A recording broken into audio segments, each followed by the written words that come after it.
Hey, what is going on, guys? My name is Slcmof and I'm back again with another video. In today's video, we're going to talk about what I thought Arkham Knight should have been and some of the things that I thought they did wrong and how I would have changed the broader plot. Not getting into any specific details, I thought there was a lot of things that they did with Arkham Knight that I liked in terms of the general idea of the game, psychological aspects, Scarecrow being in the game, all that kind of stuff I liked. What did I not like about the main aspects of the game, and not necessarily like who the main villain should have been kind of discussion, which Salvage did a few days ago, which I did watch and I was kind of inspired by to do a video similar to this, even though I covered a few months ago actually who I thought the main villain should have been in the game, and I'm not going to get into that, but mainly just the general setup of the game and some of the things that I would have changed and some of the things I didn't really like about what they did with Batman Arkham Knight.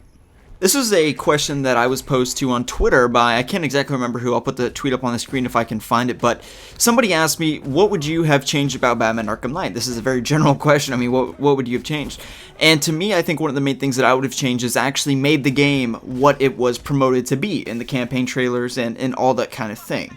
This game was promoted to be all the villains, all of Batman's rogues working together in one night, the meeting. They had a meeting to take out the Bat. How are they all going to work together? Now, that doesn't mean they're doing the exact same thing. It doesn't mean that they're all necessarily on the same page or have the same motives. For example, Red Hood, spoilers, the Arkham Knight wants to kill the Batman. He just wants to kill him.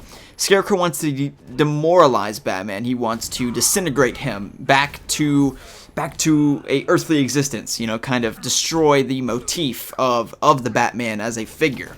So two totally different motives, but both have the same idea. They want to destroy the Bat, right? I mean, that's basically what it is. And that's the same with Penguin, Two-Face, everybody. They all have the same motives, the way that they go about doing it, and maybe some slightly tweaked, you know, motives or general ideas, etc. But mainly they all want the same thing. And I've talked about this before on my channel, and that meeting, we never really saw anything about that, and every villain's doing their own thing. We even have one of the villains that was supposedly in the meeting working for us and helping us for our cause, which in my opinion was a great plot twist and one of the best things about the game. Of course, I'm referring to Poison Ivy and her assistance in helping reduce the effect of the fear toxin from Scarecrow and that kind of thing, which I really liked, don't get me wrong, but so she could have done that same thing that she did in Arkham Knight. I think the way that she fit into the game was absolutely excellent. But as per all the villains having their little side missions, which are pretty irrelevant, and, you know, don't get me wrong, I'm not talking about Man-Bat, okay? I'm not talking about that. I'm talking about the big players, Riddler, Penguin, Two-Face, those kind of villains. They should have been a part of the game, an integral part of the game. They should have been in the main story. Catwoman should have been in the main story of this game. And I felt like the side missions were way overemphasized in their importance, and I saw what they were doing with it. They wanted it to be different from the main story, but the side missions should feel like an aside, a side note, a do it if you please kind of thing. And that was the thing I really liked about Arkham City, is that there is no stressing, you know, if there's a guy getting beat up in a side alley in Arkham City, you know what I mean, that is purely superfluous to the main idea of the game and not necessary at all, and I thought that was very important. None of the side missions that you needed to play were required, which I really liked, and of course in this game, in order to even complete the game, you have to play all the side missions. In this game, it felt right, but what I'm saying is the Riddler, all those, even the Riddler, he should have been a part of the main game, and I know that's different from all the Arkham games, but imagine this. All of Batman's rogues, all of the ones I just mentioned, including Scarecrow and the Arkham Knight, they're all working together behind a common, unified plan and creating the most challenging mission for Batman ever to defeat all of these rogues that all provide their unique challenges to Batman and having to defeat that. So rather than just going around the city collecting Riddler trophies, which I think are cool, having Riddler actually be an integral part in trying to defeat the Batman, along with Two-Face and Penguin, because let's face it, Two-Face and Penguin, they are irrelevant to this game. Completely irrelevant. They might as well not even be in there. The only reason they are is to integrate dual play with Nightwing, and then I guess those interesting little new stealth missions that we had with Two-Face in the banks. That's it. They're irrelevant to the story. They could have not been in there, and it would have had no effect on Arkham Knight.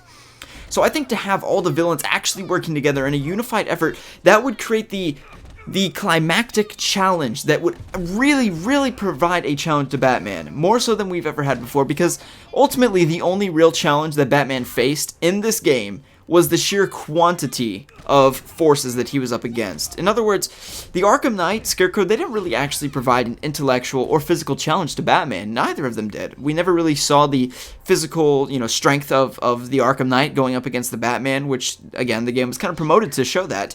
And then Scarecrow, he didn't really... before I get into myself, he definitely provided some psychological challenges to Batman, but that's because he freaking nuked Gotham.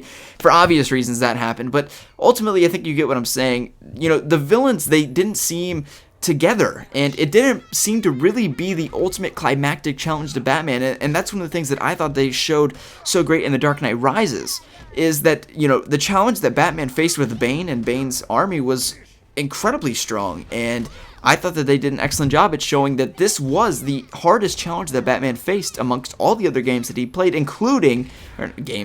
films that he had, including The Dark Knight with the Joker.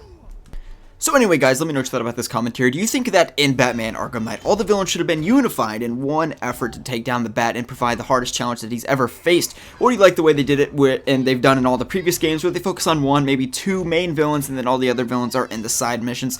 This is just one thing that I kind of thought about, and if I were making Batman Arkham Knight, I would have definitely changed. So let me know your thoughts in the comment section below. My name's Slcmof, and we'll see you in the next video.